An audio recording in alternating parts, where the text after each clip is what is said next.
Welcome, guys, to the lecture number 3 of Chapter 2 CA Final Financial Reporting. So, we started discussing about the conceptual framework of financial reporting in the initial 2 lectures.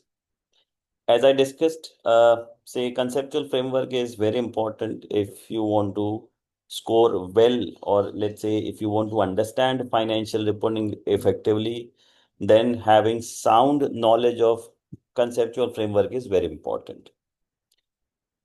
So we were discussing about the say elements of the financial statement. Then we are talking about the recognition and derecognition rule as per the conceptual framework. Now let's talk about measurement. So framework के हिसाब से measurement कब होगा? So when recognized in the financial statement, element must be quantified in monetary terms. ठीक है, सो जो भी हमारा फाइनेंशियल स्टेटमेंट का एलिमेंट है, कौन से 5: इनकम, एक्सपेंस, एसेट, लायबिलिटी और equity. So whenever a business transaction is happening, into that business transaction whatever items are involved, वो item one of the 5 element होगा. So when we have to record any asset, liability, equity, income or expense, it has to be recorded into monetary items. Money value में उसको record करना पड़ेगा. तो इसको measure कैसे करें? How the value is to be defined? So framework provides 2 measurement basis. एक हो गया historical cost, दूसरा हो गया current value. हिस्टोरिकल कॉस्ट और करंट वैल्यू के बारे में बात करें तो आप थोड़ा थोड़ा याद करो AS10 जो आपने इंटरमीडिएट में पढ़ा था, property plant and equipment. So property plant and equipment में 2 टाइप के मेजरमेंट होते थे. एक हो गया इनिशियल मेजरमेंट और दूसरा हो गया subsequent measurement. So initial measurement cost पे होता है. सब्सिक्वेंट मेजरमेंट में एंटिटी के पास चॉइस है कि कॉस्ट मॉडल करना है या रिवैल्यूएशन मॉडल करना है. तो ये कॉस्ट और रिवैल्यूएशन आया कहाँ से? यहां से आया जो measurement rules conceptual framework of financial reporting में दिए गए वहां से. सो कॉस्ट में हम क्या करते थे? कॉस्ट यानी कि original cost minus depreciation minus impairment if any, यानी कि वो क्या हो जाता? हिस्टोरिकल कॉस्ट के जिस डेट को हमारा ट्रांजेक्शन हुआ, ठीक है, वो हिस्टोरिकल कॉस्ट आपका सेम रहेगा, उसमें कोई चेंज नहीं. उसके बाद वेयर एंड टेयर प्रोवाइड करो, वो हमारा प्रॉपर्टी प्लांट एंड इक्विपमेंट में कॉस्ट मॉडल है, that is called historical cost. और रिवैल्यूएशन में क्या था कि रिवैल्यूएशन में अगर AS10 थोड़ा थोड़ा याद करो तो उसमें बोला गया था कि whenever there is a significant amount of difference between carrying amount and fair value of the asset. Caring amount यानी कि बैलेंस शीट में जो एसेट का वैल्यू दिख रहा है वो, और उसका एक्चुअल मार्केट वैल्यू कितना है, दोनों में अगर सिग्निफिकेंट अमाउंट का डिफरेंस है तो हम उसको रिवैल्यू करते थे फेयर वैल्यू के ऊपर, यानी कि हम वैल्यू चेंज करते थे कंपेयर टू करंट वैल्यू. वो कहाँ से आया? देखो ये आया, ये करंट वैल्यू कॉन्सेप्ट से. सो करंट वैल्यू में हमारे पास 3 तरीके के टर्म्स है. एक हो गया फेयर वैल्यू, दूसरा हो गया वैल्यू इन यूज और तीसरा हो गया करंट कॉस्ट. फेयर वैल्यू हम समझते हैं, fair value is called market value. So but इसको अच्छी तरीके से समझने के लिए पहले तो ये समझ लो कि हमारे पास कोई भी एसेट है, ठीक है, हमारा जो एसेट के अंदर इन्वेस्टमेंट है वो हम रिकवर कैसे करेंगे? हम इसको 2 तरीके से रिकवर कर सकते हैं. एक, या तो हम एसेट को बेच दें, या फिर हम एसेट को यूज करेंगे बिजनेस में, और by use of that asset into business we will generate economic benefits, यानी कि फ्यूचर कैश फ्लो हम जनरेट करेंगे कंपनी के लिए. सो बेचने जाए तो उसके हिसाब से करंट वैल्यू देखो तो आपको मार्केट वैल्यू मिलेगा. तो देखो ये हो गया फेयर वैल्यू. अगर आप एसेट बेचने नहीं वाले, आप एसेट को यूज करोगे, फॉर एग्जाम्पल आपके एसेट का लाइफ है 10 साल. सो आप 10 साल वो एसेट को यूज करोगे, 10 साल एसेट यूज करके उससे आपको कैश इनफ्लो होगा.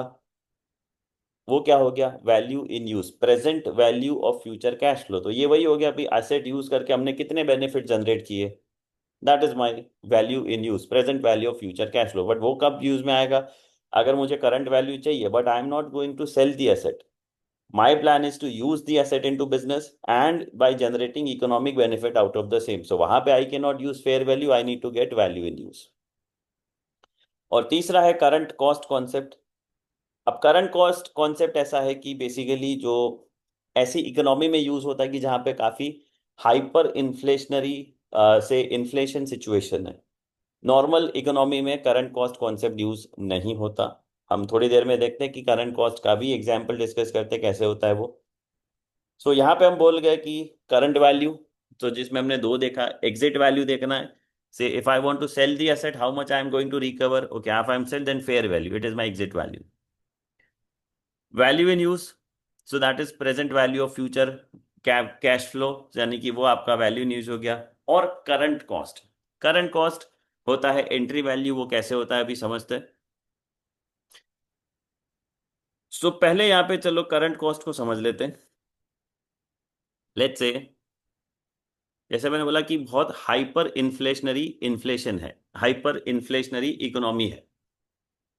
For example let's say on 1 January 2024 I purchased an asset. Let's say I purchased, let's say, a printer with say 1 lakh rupees.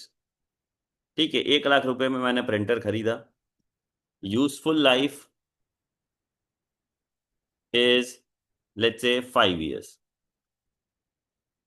ठीक है, I am let's say for example right now at 1 जनवरी 2026। ठीक है, तो यानी कि ये asset purchase किया हमें 2 साल हो गए। 5 साल का लाइफ है, 2 साल हमने एसेट यूज कर लिया है, तो उसके हिसाब से 1 जनवरी 2026 को एसेट का केयरिंग वैल्यू कितना होगा, बोले 100,000, यानी कि 1 लाख का एसेट है। 5 साल का लाइफ है, यानी कि 20,000 एनुअल डेप्रिसिएशन हो गया। सो 20,000 इंटू दो, 24 और 25 दोनों का डेप्रिसिएशन दिया 40,000। सो अभी के डेट में इसका वैल्यू है 60,000। ठीक है, ये इसका कैरिंग वैल्यू। करंट कॉस्ट किसे कहते हैं? अब लेट्स से फॉर एग्जांपल कि ये जो एंटिटी है जिसने ये एसेट परचेज किया, वो जो इकोनॉमी में ऑपरेट करता है वहां पे इन्फ्लेशन लेवल इज बहुत, इट्स क्वाइट हाई। कैसे?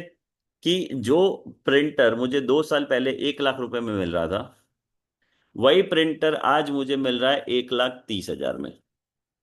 2 साल में इसके रेट इंक्रीज हो गए पर 1 लाख से 1,30,000। सेम प्रिंटर है, कोई एडिशनल फीचर नहीं, कोई नया टेक्नोलॉजी नहीं आया, सिर्फ प्राइस किसकी वजह से इंक्रीज हुआ, just because of the inflation thing. तो 2 साल पहले जो चीज आपको 1 लाख में मिल रहा था, वही सेम प्रोडक्ट आपको अभी 1,30,000 में मिल रहा है। This is only because of inflation, no additional features into that. Exact 100% identical printer है ये। तो उसमें हमें करना पड़ेगा करंट वैल्यू। तो अब सीधी बात है कि 2 साल पुराना प्रिंटर का जो वैल्यू, अब 1 लाख का जो प्रिंटर था वो 1,30,000 में मिल रहा है। सो आज की डेट में अगर मैं पुराना प्रिंटर, 2 साल पुराना प्रिंटर अगर हम बेचने जाए या फिर 2 साल पुराना नया प्रिंटर खरीदने जाए, तो भी वो भी महंगा हो गया होगा। तो कितना हुआ होगा? तो अगर मुझे इसका करंट वैल्यू निकालना है, सो लेट्स से 5 साल का लाइफ आइडेंटिकल एसेट है, तो 5 साल का लाइफ हो गया, तो इसमें एनुअल डेप्रीशिएशन हो जाएगा 130 डिवाइडेड बाई 5। 26,000 का डेप्रीशिएशन 2 साल का हो जाएगा 52,000। सो 130 - 52, 78,000, ये हो गया करंट कॉस्ट। ठीक है, सो बुक्स ऑफ अकाउंट्स में हमने प्रिंटर खरीदा था 2 साल पहले, 1 लाख रुपए में डेप्रिसिएशन प्रोवाइड किया, तो आज की डेट में वैल्यू दिख रहा है 60,000। बट बिकॉज ऑफ द इन्फ्लेटनरी से इन्फ्लेशन इफेक्ट, ये सेम एसेट का वैल्यू इंक्रीज होकर 1,30,000 हो गया है। अब 1,30,000 हो गया, तो आज की डेट में अगर मैं 2 साल पुराना प्रिंटर खरीदने भी जाऊं, so then in I case I have to pay 78,000, not 60,000। तो इसे कहते हैं करंट कॉस्ट। तो जैसे हमने डिस्कस किया कि ये बेस क्या दिया कि मेजरमेंट बेसिस, ये दिया गया है कंसेप्चुअल फ्रेमवर्क में। उसके ऊपर से हमने देखा कि AS10 में जो प्रॉपर्टी प्लांट एंड इक्विपमेंट में देखा था कि कॉस्ट और रिवैल्यूएशन, ऐसा इंडियन अकाउंटिंग स्टैंडर्ड में हम जब दूसरे स्टैंडर्ड्स पढ़ेंगे तो उसमें भी ऑप्शन है कि प्रॉपर्टी प्लांट एंड इक्विपमेंट हो गया तो उसमें ऑप्शन है कॉस्ट और रिवैल्यूएशन। इन्वेस्टमेंट प्रॉपर्टी के लिए एक स्टैंडर्ड है तो उसमें ऑप्शन है कॉस्ट और फेयर वैल्यू। तो ये सारी चीजें आई कहाँ से? ये आई फ्रेमवर्क के ऊपर से। सो देखो, फ्रेमवर्क में जितने भी डिटेल्स प्रोवाइड किए गए वो हर एक चीज स्टैंडर्ड के साथ कनेक्टेड है।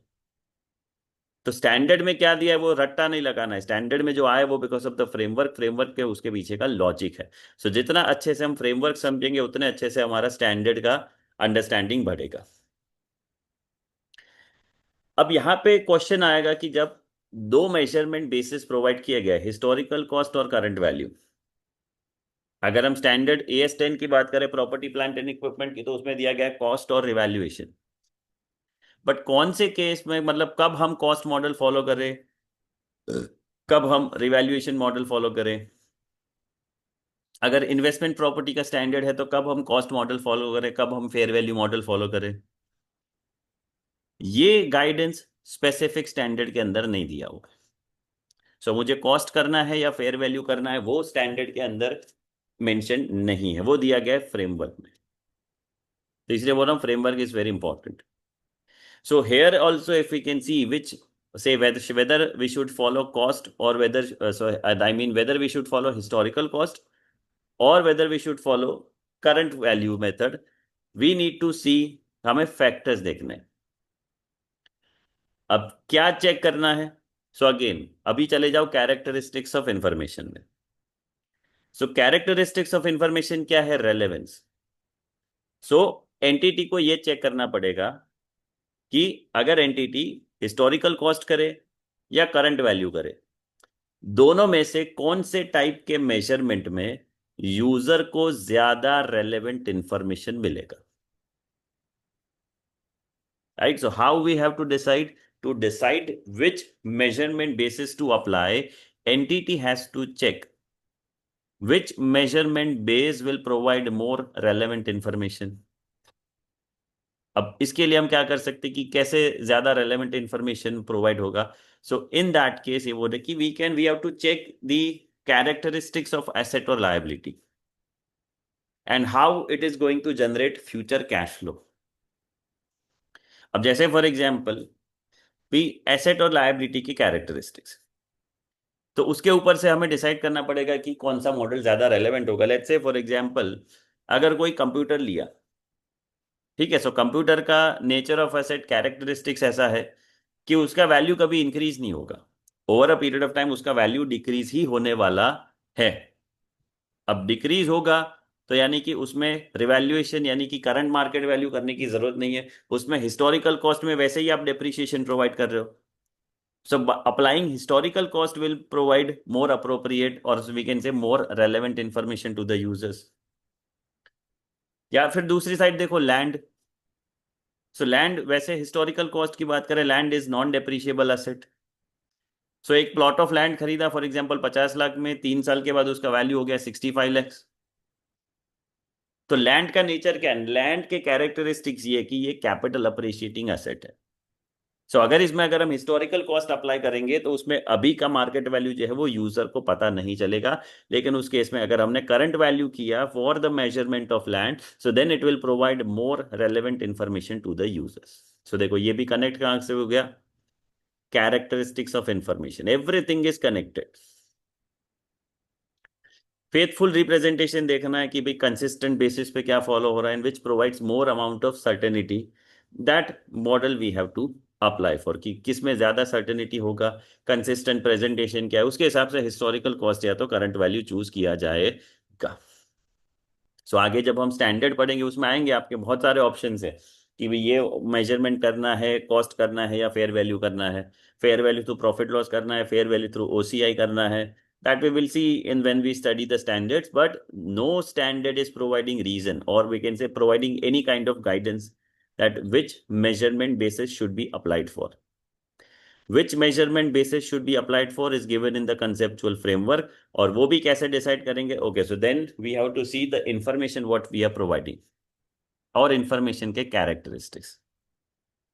कौन सा मेजरमेंट ज्यादा रेलेवेंट होगा और ज्यादा फेथफुल होगा, वो चीजें चेक करके फिर हम डिसाइड करेंगे कि हिस्टोरिकल कॉस्ट करना है या करंट वैल्यू करना है। Factors specific to the initial measurement of an asset और लायबिलिटी।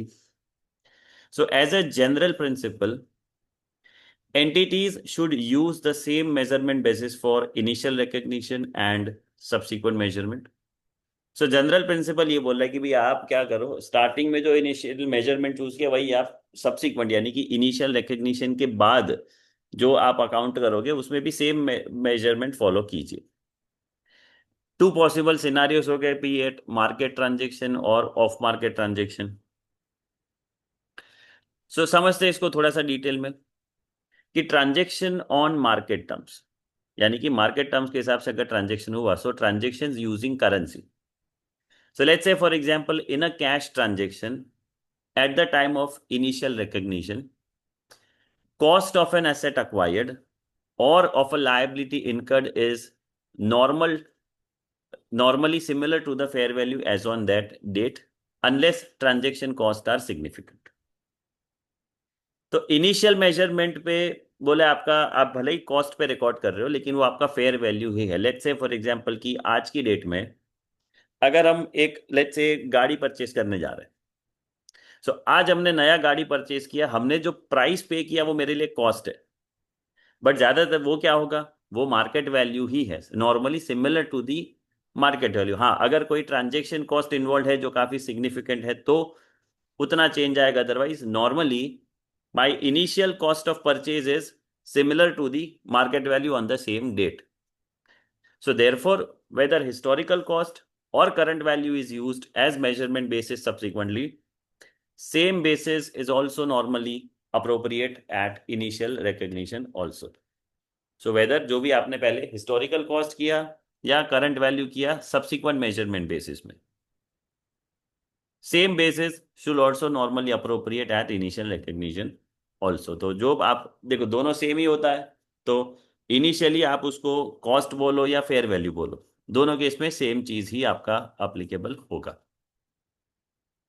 एक्सचेंज ऑफ एसेट वाला है, बट ये कैश के ट्रांजेक्शन में जब एक्सचेंज होगा तो in case of exchange transaction, entity determines whether any income or expense arises from the transaction at initial recognition or not। तो इनिशियल रिकग्निशन जब एक्सचेंज हुआ तो एक्सचेंज में कोई गेन या लॉस हो रहा है या नहीं हो रहा है, तो इसमें कुछ एग्जाम्पल्स दिए हुए, तो एग्जाम्पल के साथ हम इसको अच्छे से समझ पाएंगे। से if asset transferred is carried at rupees 100 in the books, an asset acquired is initially measured at fair value because it is subsequently measured at fair value, let's say 120।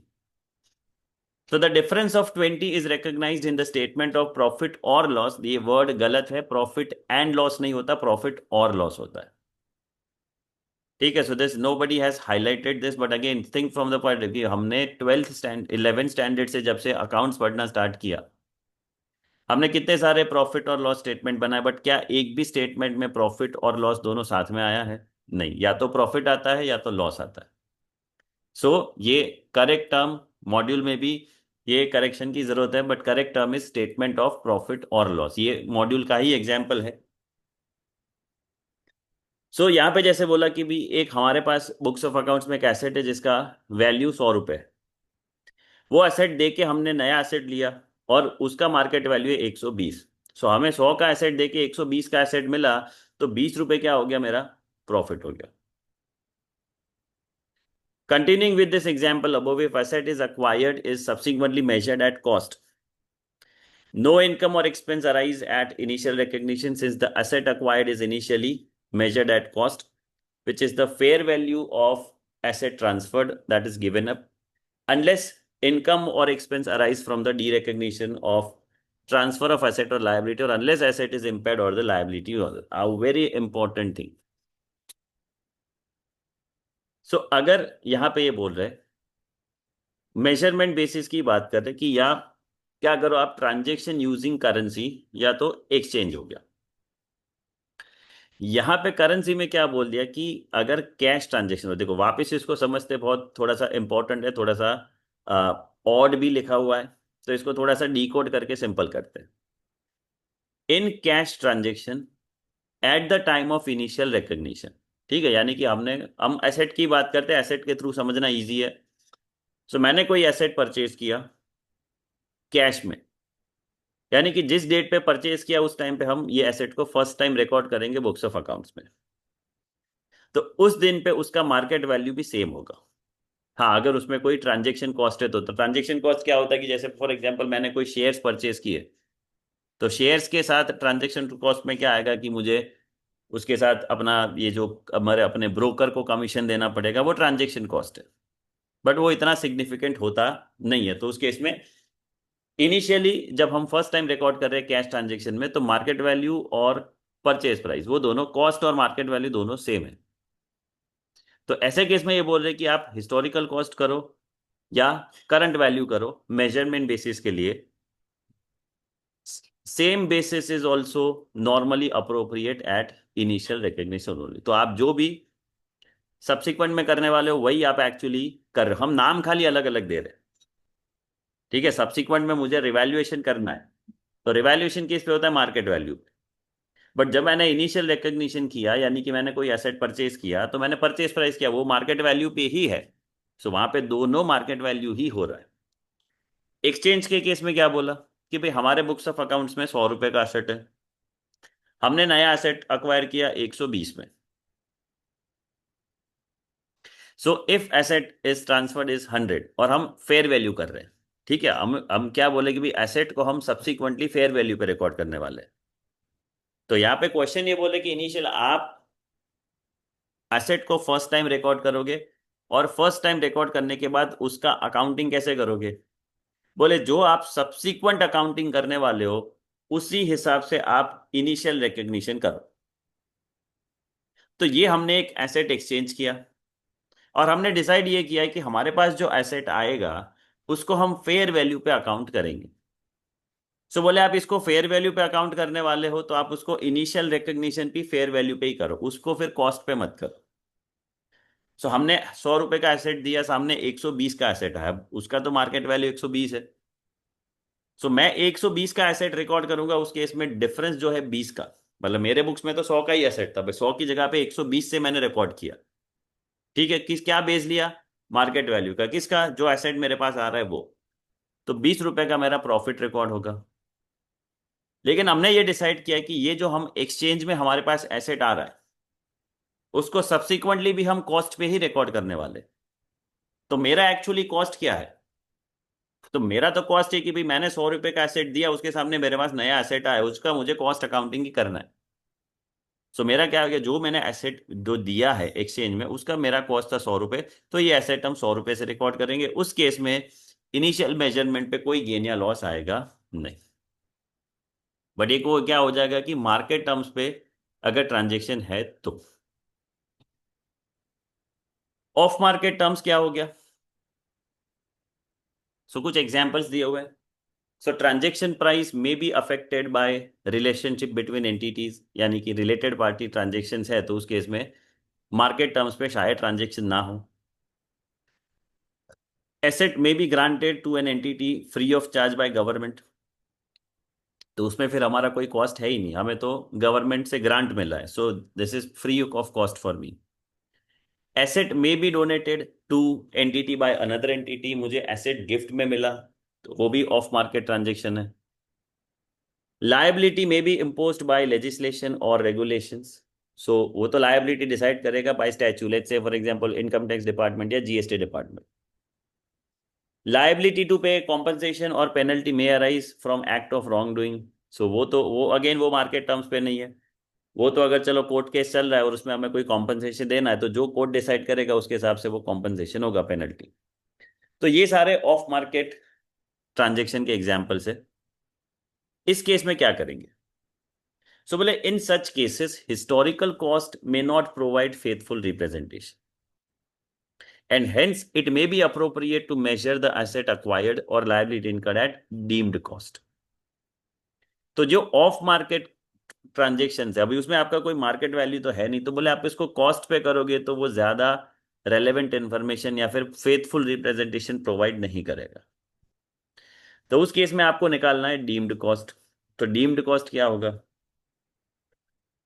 So in some cases current value of asset और liability, तो आज की date का value क्या है, it is used as deemed cost at initial recognition, and deemed cost is then used as starting point for subsequent measurement historical cost। Any difference between the deemed cost and any consideration given or received would be recognized as income or expense at the time of initial recognition. बहुत important term है कि of market transaction में measurement कैसे करेंगे. तो market transaction में simple सा देखा कि जो आप सब्सिक्वेंट करने वाले हो वो आप इनिशियल पे करो.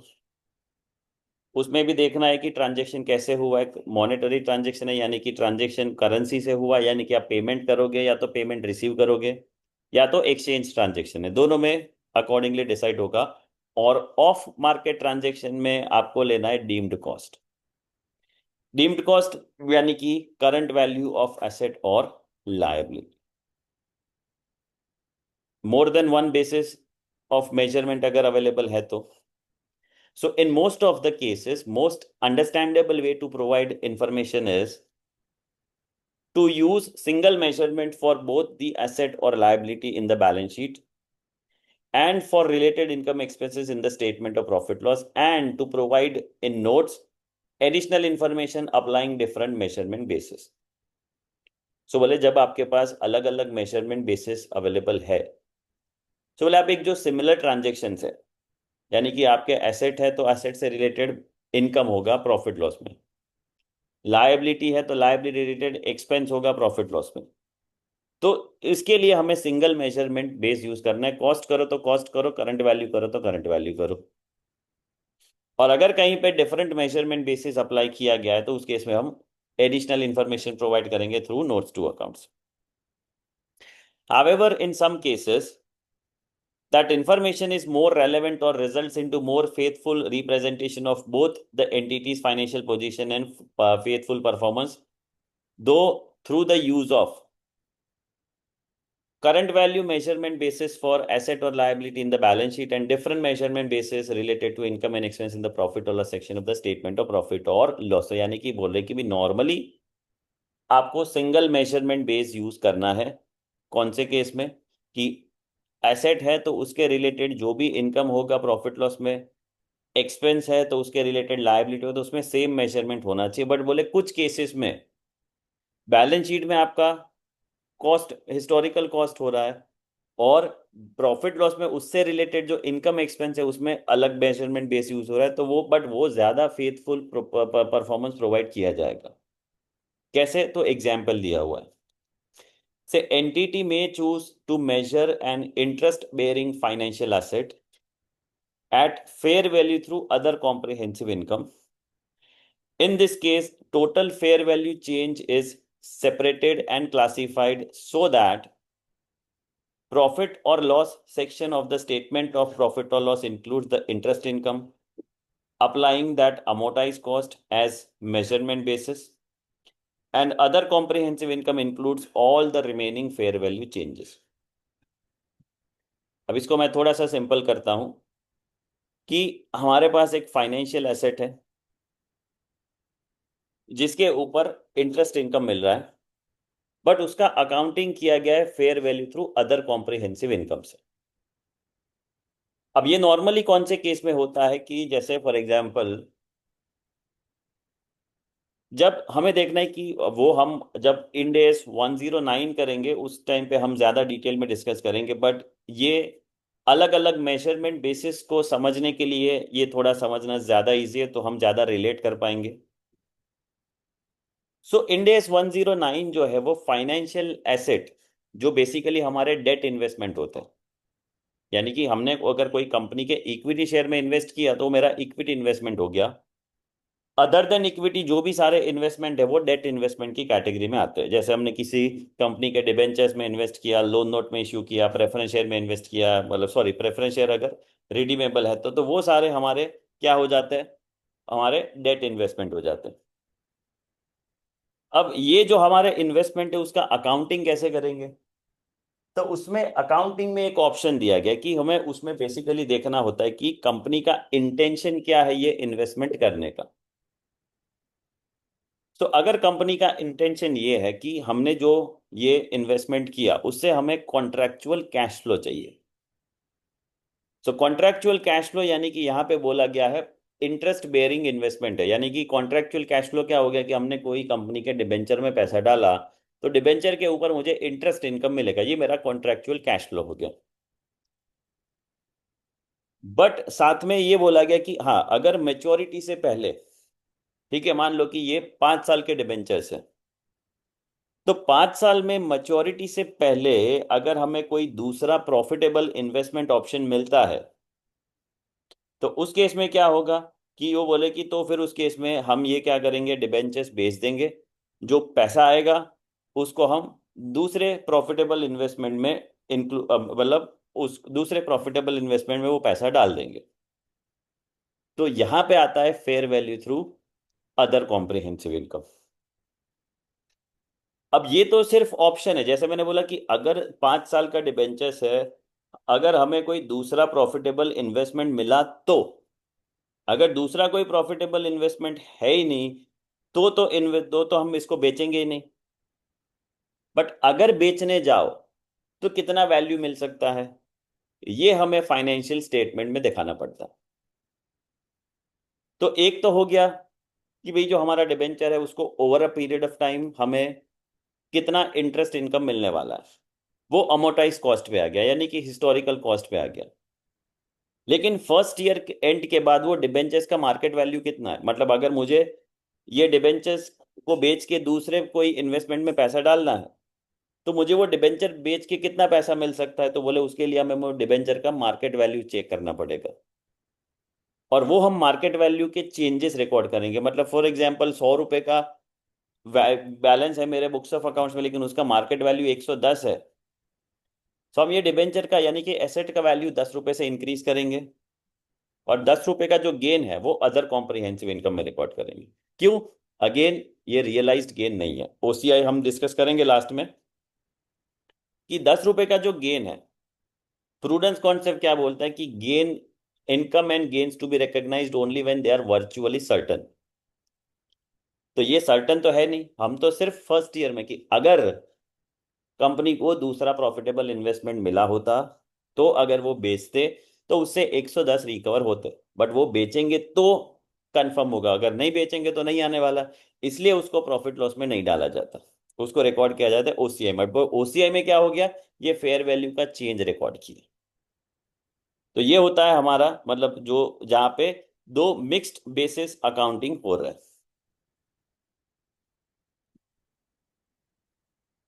आगे बढ़ते हैं। Measurement of equity. तो इक्विटी का मेजरमेंट कैसे होगा? So total carrying amount of equity is not measured directly, so equity का कभी मेजरमेंट नहीं होता। इक्विटी यानी कि आपका total asset minus liabilities. Equity क्या होता है या इक्विटी क्या नहीं होता? So what equity in the financial statement does not represent, financial statement are not design to show entity's value, company का वैल्यू कितना है वो नहीं, हावेंस the carrying amount of equity will not generally equal to the aggregate market value of equity claims on equity, sorry, entity, amount that could be raised by selling the entity as a whole on going concern basis, or the amount that could be raised by selling all the entity's assets and shredding of all the liabilities। अब let's say for example इसको मैं simple करके बताऊं तो बोले रिलायंस, अब रिलायंस का जो इक्विटी शेयर कैपिटल है क्या उतना ही वैल्यू इक्विटी का है? नहीं, उसका मार्केट वर्थ अलग है। टोटल एसेट माइनस लायबिलिटी कर दो, जो बचा वो इक्विटी का बैलेंस होता है, बट क्या उतना ही वैल्यू निकलेगा? नहीं, रिलायंस ने over a period of time में गुडविल जनरेट करके रखा है, सो ऑफकोर्स उसका, अगर रिलायंस से अगर हमें मार्केट वैल्यू अगर शेयर्स का देखने जाए तो that will be quite high compare to what is there in the equity share capital. Equity share capital तो क्या होता है, वो फेस वैल्यू पे होता है, सो वो कभी भी कंपनी का वैल्यू कितना है वो इक्विटी शेयर कैपिटल डेजिग्नेट नहीं करता। फिर प्रेजेंटेशन की बात कर रहे हैं। सो प्रेजेंटेशन और डिस्क्लोजर में ये बोल रहे हैं कि भी ये किसी कि भाई we have to provide additional information to the user so that they can understand the transaction in an effective manner. तो यहाँ पे बोल रहे entity specific information is more useful than standardise description. And duplication of information in the different parts of the financial statement is usually unnecessary and can make financial statement less understandable. तो simple सा rule ये बोला कि duplication नहीं होना चाहिए. Duplication अगर होगा इंफॉर्मेशन का, so that will become say difficult for user to understand. It will be say less understandable. इसको हो गया. दूसरा हो गया entity specific information is more useful. Entity specific information कैसे बोले? So let's say for example हम इन्वेंट्री वैल्यूएशन की बात कर रहे हैं. अब इन्वेंट्री वैल्यूएशन का रूल है कॉस्ट और NRV which ever is lower. ठीक है, वो लिख दिया. बट कॉस्ट को फाइंड आउट करने के लिए क्या ऑप्शन है? फीफो भी ऑप्शन है, वेटेड एवरेज भी ऑप्शन है, और किसी में स्टैंडर्ड कॉस्ट भी, स्पेसिफिक कॉस्ट भी ऑप्शन अवेलेबल है. तो यहां पे inventories are measured at cost, ये जेनरिक इंफॉर्मेशन हो गया. बट एंटिटी स्पेसिफिक, ये कंपनी ने कॉस्ट कैसे निकाला? So inventories are measured at cost and cost is measured using FIFO method और weighted average method और standard cost method. So ये entity specific information हो गया. This will be more useful information. उसके बाद क्लासिफिकेशन की बात कर रहे हैं. Classification is sorting of the assets, liability, equity, income or expense on the basis of share characteristics for presentation and disclosure purpose. Share character यानी कि जिसके कैरेक्टरिस्टिक सेम है उसको उसकी तरह से क्लासिफाई किए जाते हैं. तो देखो जो जितना भी इन्वेंट्री है, सो रॉ मटेरियल हो गया, फिनिश गुड्स हो गया, WIP हो गया, सबके कैरेक्टरिस्टिक सेम है. क्या? कि they are goods for the purpose of resale. तो वो इन्वेंट्री को एक अलग से क्लासिफाई किया जाता है, सॉर्ट किया जाता है. जितने भी कस्टमर्स को सेल किया उनके सभी कैरेक्टरिस्टिक सेम है कि उनके पास हमसे पैसा रिकवर होने वाला है. जितने हमारे सप्लायर्स है तो उसके same shear characteristics. So accordingly इसका सॉर्टिंग होता है. Classifying dissimilar assets, liabilities, equity, income, and expense together can obscure relevant information, reduce understandability and comparability, and may not provide faithful representation what it purports to be. Dissimilar asset liability को single classification करेंगे. जैसे for example current asset की बात करो तो current asset में inventory भी आ गया, रिसीवेबल भी आ गया, प्री पेमेंट भी आ गया, हमारा से एडवांस टैक्स भी आ गया, TDS रिसीवेबल. तो वो सारे हमारे एसेट में आते हैं. अब यूजर को हमने जैसे बोला कि यूजर को इंटरेस्ट है जानने में कंपनी का फ्यूचर कैश फ्लो. सो प्री पेमेंट से कोई कैश फ्लो होने वाला नहीं है. इन्वेंट्री वो डिपेंड करेगा कि उसका इन्वेंट्री का मूवमेंट साइकिल कितना है. रिसीवेबल वो वहां से पैसा आने वाला है. बट हमने receivable, pre payment, advance tax से भी कोई पैसा नहीं आने वाला, तो हमने ऑलरेडी दे दिया है. उस सबको अगर हमने क्लब कर दिया जिससे में, तो फिर वो क्या हो जाएगा? कंफ्यूजिंग हो जाएगा. यूजर को फेथफुल रिप्रेजेंटेशन मिलेगा नहीं. अगेन क्यों? Because we have to provide information to the user so that they can make their economic decisions and information has to be relevant and understandable. So, and why? To assess future cash flow, they need to know about the future cash flow of the company. So mix कर दिया तो किसमें क्या cash flow आने वाला है, नहीं आने वाला है, वो वहां पे पता चलेगा नहीं. Classification is applied to the unit of account selected for an asset or liability. However, it may sometimes be appropriate to separate an asset or liability into components that have different characteristics and to classify those components separately. So normally unit of account जो भी select किया, जैसे inventory liability में हो गया कि चलो आपके सप्लायर्स वगैरह, बट कई बार उसको बोले कि भाई उसको सेपरेट कंपोनेंट में बाइफरकेट करना भी अगर ज्यादा यूजफुल इंफॉर्मेशन प्रोवाइड करता है तो करना चाहिए.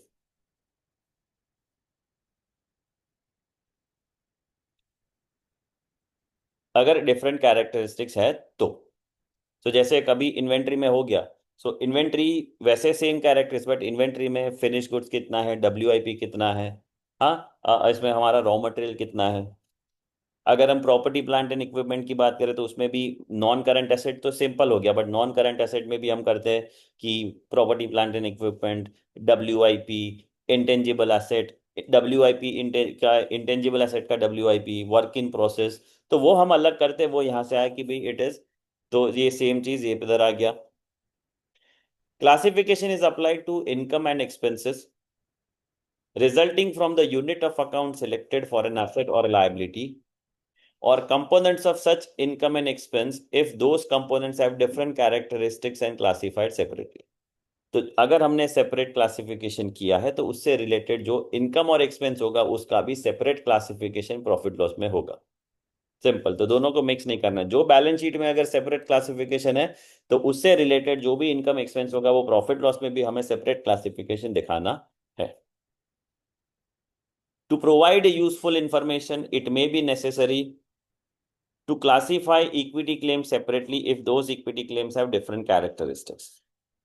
तो इक्विटी क्लेम में अगर बोलो कि अगर हमारे पास दो टाइप के इक्विटी शेयर्स है, हमारे पास प्रेफरेंस शेयर्स है, सो जितने भी अलग अलग इक्विटी क्लेम्स है उसको अलग अलग करके दिखाना चाहिए ताकि that will provide more useful information to the users. उसके बाद है ऑफसेटिंग। तो ऑफसेटिंग यानी कि when an entity recognizes and measures both asset and liability as separate unit of accounts but groups them into single net amount in the balance sheet। तो जैसे अगर हम देखें तो डेफर्ड टैक्स एसेट और डेफर्ड टैक्स लायबिलिटी कैलकुलेशन हम दोनों का अलग अलग करते हैं, बट जब बैलेंस शीट में हम प्रेजेंटेशन करते हैं तो हम नेट बेसिस पे दिखाते हैं, या तो वो डेफर्ड टैक्स एसेट होता है या तो वो डेफर्ड टैक्स लायबिलिटी होता है। तो ये होता है offsetting. Offsetting classifies dissimilar items together and therefore generally not appropriate। तो ये जो ऑफसेटिंग है कि आप एसेट और लायबिलिटी को सेट ऑफ करके सिर्फ नेट प्रेजेंटेशन दिखाओगे, वो कंसेप्चुअल फ्रेमवर्क के हिसाब से अलाउ नहीं किया गया है। बोले हाँ, जहां पे कोई अकाउंटिंग स्टैंडर्ड है जो स्पेसिफिकली अलाउ करता है, जैसे डेफर टैक्स वाला जो स्टैंडर्ड है अगर हम बात करें सो इंड एस 12, तो उसमें हमें स्पेसिफिकली बोला गया AS 22। अगर आप अकाउंटिंग स्टैंडर्ड की बात करें तो उसमें स्पेसिफिकली अलाउ किया गया कि वहां पे आप ऑफसेटिंग कर सकते हो। तो जहां पे स्पेसिफिकली बोला है ऑफसेटिंग करेंगे, जहां पे कुछ नहीं बोला है तो ऑफसेटिंग इज नॉट अलाउड। फिर बात करते हैं एग्रीगेशन की। सो एग्रीगेशन की बात करें, एग्रीगेशन यानी कि adding together assets, liability, equity, expense which have shared characteristics and they are included in the same classification। Aggregation जैसे मान लो कि कोई एंटिटी है जिसके 500 कस्टमर्स है। अब 500 कस्टमर के नाम अगर हम बैलेंस शीट में डालने जाए तो बैलेंस शीट कितना लंबा हो जाएगा, बट सारे जो कस्टमर्स है उसमें कैरेक्टरिस्टिक्स देखो सेम है कि भाई सबसे कंपनी को कैश इनफ्लो होने वाला है, और वो सारे के सारे तो क्या उस हम सारा टोटल करके एक दिखाते हैं रिसीवेबल्स। तो यहाँ पे एग्रीगेशन अलाउड है। ठीक है। So aggregation is adding together, वो देख लिया। Aggregation makes information more useful by summarising a large volume of detail. हाँ, लेकिन however aggregation conceal some of that detail also, यानी कि balance has to be found कि भाई कहाँ पे एग्रीगेशन जरूरी है कहाँ पे नहीं। तो जैसे मैंने बोला कि भाई टोटल मेरे सप्लायर पेमेंट है, अब सप्लायर पेमेंट सारा टोटल कर दो, उसको एग्रीगेट करके ट्रेड पेबल दिखा दो चलेगा, लेकिन टैक्स पेबल, सप्लायर का पेमेंट, लोन सबको एग्रीगेट करोगे then it will not provide faithful representation. Last में हमारे पास है profit loss and other comprehensive income. So basically profit loss statement अगर हम बोले कि statement of total comprehensive income, उसके दो पार्ट होते हैं, प्रॉफिट और loss and OCI। Profit loss को हम स्टेटमेंट ऑफ फाइनेंशियल परफॉर्मेंस भी बोलते हैं, यानी कि अगर कोई यूजर को, कोई इन्वेस्टर को कंपनी के परफॉर्मेंस के बारे में जानना है तो प्राइमरी सोर्स ऑफ इंफॉर्मेशन क्या है, स्टेटमेंट ऑफ प्रॉफिट और लॉस। परफॉर्मेंस मतलब क्या, कि कंपनी के ऑपरेशनल परफॉर्मेंस की हम बात कर रहे हैं। तो कहीं बिजनेस में काफी सारे ऐसे ट्रांजेक्शन्स होते हैं which are not related to company's operations. तो ऐसे जो ट्रांजेक्शन है उसका अगर उसकी वजह से कोई इनकम या एक्सपेंस हो रहा है तो वो हम प्रॉफिट लॉस में दिखाएंगे। So it will not provide faithful representation, it will not B relevant information for the users. जैसे फॉर एग्जाम्पल अगर हम बात करें ये एसेट के रिवैल्यूएशन की, कि मेरे पास एक लैंड है, लैंड मैंने खरीदा था 50 लाख में, आज उसका वैल्यू हो गया 60 लाख। मैंने लैंड को बेचा नहीं है, बट लैंड का वैल्यू 50 का 60 लाख हो गया। अब इसमें मैं 10 लाख का गेन अगर मैं प्रॉफिट लॉस में दिखा दूं तो यूजर को इंफॉर्मेशन ये इंटरप्रिटेशन जाएगा कि कंपनी ने परफॉर्मेंस किया उसकी वजह से 10 लाख का गेन आया। अब ना तो ये 10 लाख का कैश रियलाइज हुआ है और ना ही ये कंपनी के ऑपरेशन की वजह से, तो it is not part of the performance of the entity. तो ऐसे केस में अगर ये 10 लाख का गेन अगर हम प्रॉफिट लॉस में दिखाए, so then information will not be useful and therefore such kind of transactions are recorded into a separate statement called statement of other comprehensive income। तो एसेट का रिवैल्यूएशन हो गया, फिर ग्रेजुइटी में जो मूवमेंट आता है ईयर एंड लायबिलिटी में या एसेट में, वो उसमें रिकॉर्ड किया जाता है। सो जहां पर भी इन शॉर्ट कि जहां पे रीमेजरमेंट हो रहा है, ठीक है, एक्चुअल कैश रियलाइज नहीं हो रहा है, सिर्फ रीमेजरमेंट हो रहा है मार्केट वैल्यू के ऊपर। और ऐसे ट्रांजेक्शन जिसका कंपनी के परफॉर्मेंस के साथ कोई लेना देना नहीं है, जैसे एसेट का रिवैल्यूएशन, सो वो प्रॉफिट लॉस में ना दिखा के उसको दिखाया जाता है statement of other comprehensive income के अंदर। तो ये हमारा पार्ट हुआ कि जो इंपॉर्टेंट पार्ट प्रॉफिट लॉस और ओसीआई क्या होता है वो। आगे बढ़े तो कैपिटल कॉन्सेप्ट दिया गया है। So cost of capital and capital maintenance. तो कैपिटल कॉन्सेप्ट की बात करें तो सबसे पहले बोल रहे फाइनेंशियल कॉन्सेप्ट क्या बोल रहा है कॉस्ट के हिसाब से। So finance point of view से देखने जाए तो मेरा कॉस्ट ऑफ कैपिटल होगा मेरा इन्वेस्टेड मनी, या तो मेरा कंपनी का परचेजिंग पावर, या तो नेट एसेट और इक्विटी। और फिजिकल कॉन्सेप्ट में देखने जाए कैपिटल को तो कंपनी का जो ऑपरेटिंग कैपेसिटी है या जो प्रोडक्शन कैपेसिटी है वो उसका कैपिटल है। तो फाइनेंस कॉन्सेप्ट कब अडॉप्ट करना चाहिए? So financial concept should be adopted if users are primarily concerned with the maintenance of nominal invested capital and purchasing power of invested capital। तो कंपनी को अगर यूजर को ये जानने में इंटरेस्ट है कि भाई अब उन्होंने जो पैसा इन्वेस्ट किया है कंपनी के अंदर के ऊपर, उसका वो कैसे मेंटेन रहेगा, और कंपनी का या फिर उनका परचेजिंग पावर पावर क्या है because of the invested capital, so that in that case financial concept is used. Physical concept कब कर, जब यूजर को फाइनेंशियल परफॉर्मेंस के अलावा नहीं, यूजर को जानना है कि कंपनी का ऑपरेटिंग कैपेबिलिटी क्या है, उनका प्रोडक्शन कैपेसिटी क्या है, तो वहां पे फिजिकल कॉन्सेप्ट यूज होता है। कैपिटल मेंटेनेंस और प्रॉफिट की बात करें तो concept of capital maintenance is concern with how entity defines the capital that it seeks to maintain. यानी कि उनको मेंटेन क्या करना है, कुछ प्रॉफिट सस्टेन करना है या प्रोडक्शन कैपेसिटी सस्टेन करना है। So it provides linkage between the concept of capital and concept of profit because it provides the point of reference by which profit is measured. In general terms, an entity has maintained its capital if it has much capital at the end of period as it had in the beginning of the period. Any amount over and above the required to maintain the capital at the beginning of the period of the profit। यानी कि हम बोले भी company ने अपना जो let's say capital maintain कैसे किया। सो कंपनी का जो इक्विटी प्लस रिटेन अर्निंग का बैलेंस था स्टार्टिंग ऑफ द ईयर में, और कंपनी का जो इक्विटी प्लस रिटेन अर्निंग का बैलेंस है एंड ऑफ द ईयर में, तो स्टार्टिंग का जो इक्विटी प्लस रिटेन अर्निंग है वो सेम लेवल मेंटेन हुआ तो मोरले कंपनी ने वो मेंटेन कर लिया। लेकिन ओपनिंग में जो से कैपिटल यानी कि इक्विटी प्लस रिटेन अर्निंग था, और क्लोजिंग का जो इक्विटी प्लस रिटेन अर्निंग है वो इंक्रीज हो गया, यानी कि वो क्या हो गया, प्रॉफिट हो गया। अगर मेरे ईयर एंड में equity plus retain earning reduce हो गया तो वो लॉस कहलाता है। तो इसको अगर मेंटेनेंस के साथ जोड़ के देखें तो फाइनेंशियल कैपिटल की बात करें,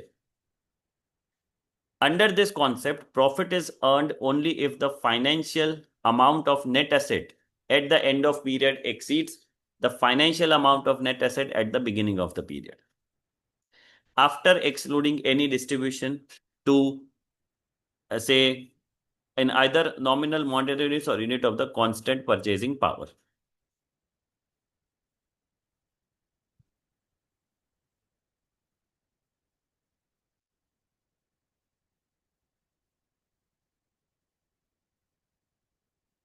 तो यानी कि बोले फाइनेंशियल कैपिटल मेंटेनेंस के हिसाब से देखे तो प्रॉफिट कब होगा? मेरा ओपनिंग इक्विटी है 100, मेरा रिटेन अर्निंग का 30, यानी कि टोटल मेरा इक्विटी प्लस रिटेन अर्निंग यानी कि नेट एसेट हो गया 130। अब मेरा एंड ऑफ द ईयर में ये 130 से 150 हो गया तो मेरा प्रॉफिट होगा, यानी कि उसी केस में मेरा प्रॉफिट देखेगा बैलेंस शीट के अंदर। फिजिकल कैपिटल मेंटेनेंस के बारे में बात करें, so under this concept profit is earned only if the physical production capacity यानी कि operating capacity of the entity at the end of period exceeds the physical capacity at the beginning of the period after excluding any distribution to and contribution from owners during the period। तो physical का जब आप देखते हैं production capacity, so profit कब हम कब बोल सकते हैं कि फिजिकल कॉन्सेप्ट कैपिटल मेंटेनेंस के हिसाब से हमने प्रॉफिट किया, तो अगर ईयर एंड में मेरा प्रोडक्शन कैपेसिटी बढ़ा compare to the production capacity in the beginning तो मेरा प्रॉफिट है। फाइनेंशियल कैपिटल मेंटेनेंस सिंप्लीफाइड कि अगर मेरा नेट एसेट इंक्रीज हुआ compare to the net asset what was there in the beginning of the period then it is called profit. So principal difference between two concept of capital maintenance is the treatment of the effects of changes in the price of asset and liability of the entity। क्या बोल रहे हैं कि principal difference क्या है दोनों concept के अंदर? दैट की treatment of the effects of changes. So company के एसेट और लायबिलिटीज जो है उसके प्राइस में कैसे चेंज हो रहा है, उसका ट्रीटमेंट कैसे देंगे, तो वो अलग अलग है फिजिकल फाइनेंशियल कॉन्सेप्ट के अंदर और फिजिकल कॉन्सेप्ट के अंदर। Under the concept of financial capital where capital is defined in terms of nominal monetary units, profit represents the increase in the nominal money value capital over the period। Therefore increase in the price of asset held over a period conventionally referred to as holding gains, and they are conceptually profits। They may not be recognized as such, however, until the assets are disposed of in an exchange transaction। So financial capital maintenance के बारे में अगर बोल रहे कि भी जो normally जो होता है वो मॉनेटरी टर्म्स में रिकॉर्ड किया जाता है, यानी कि over a period of time asset का वैल्यू इंक्रीज हुआ और एसेट का वैल्यू वाली कि मेरा 50 लाख का लैंड था 50 लाख की जगह पे 60 लैक्स हो गया तो वो 10 लाख का गेन है। ये फाइनेंशियल कॉन्सेप्ट के हिसाब से 10 लाख का गेन हो गया। So when the concept of financial capital maintenance is defined in terms of constant purchasing power units, profit represents the increase in invested purchasing power over a period of time। Purchasing power बढ़ेगा कैसे? बोले आपका business में investment क्या होता है, आपका equity plus retain earning, वो आप बिजनेस में वापस इन्वेस्ट कर सकते हो जिससे आप बिजनेस को आगे ऑपरेशनल कैपेसिटी बढ़ा सकते हो। तो जब आपका इक्विटी प्लस रिटेन अर्निंग यानी कि जब आपका नेट एसेट इंक्रीज हो रहा है इसका मतलब कि आपका परचेसिंग पावर भी इंक्रीज हो रहा है। So therefore only that part of increase in the price of asset that exceeds the increase in the general level of price is regarded as profit। The rest of the increase is treated as capital maintenance adjustment and as a part of equity। यानी कि जितना asset के price में increase हुआ वही profit regard होगा, दूसरा कोई चेंजेस होगा तो उसको कैपिटल मेंटेनेंस एडजस्टमेंट किया जाता है। लास्ट में क्या बोला गया है कि under the concept of physical capital maintenance, when capital is defined in terms of physical production capacity, profits represents the increase in that capital over a period of time। Let's say all price changes affecting the assets and liabilities of the entity are viewed as changes in the measurement of the physical production capacity of the entity, hence they are treated as capital maintenance adjustment and that are part of equity and not profit। So all the price changes affecting the assets and liabilities of the entity।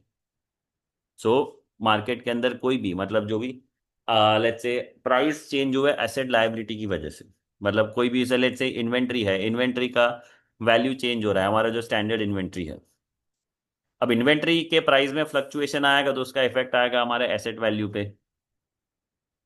तो ये जो change आ रहा है उसको consider किया जाएगा physical productive capacity change. और इसीलिए उसको करना पड़ता है capital maintenance adjustment, and they are not part of the profit, they are part of equity. Capital maintenance adjustment last में। सो द रिवैल्यूएशन और restatement of asset and liability give rise to increase or decrease into equity. While this increase or decrease meet the definition of income or expense, they are not included in the income statement under certain concept of capital maintenance. Instead, these items are included in equity as capital maintenance expense or revaluation reserve. So again, क्या बोल रहे कि simple सा formula बोल रहे कि मेरा land है, लैंड का वैल्यू 50 लाख से 70 लाख हो गया।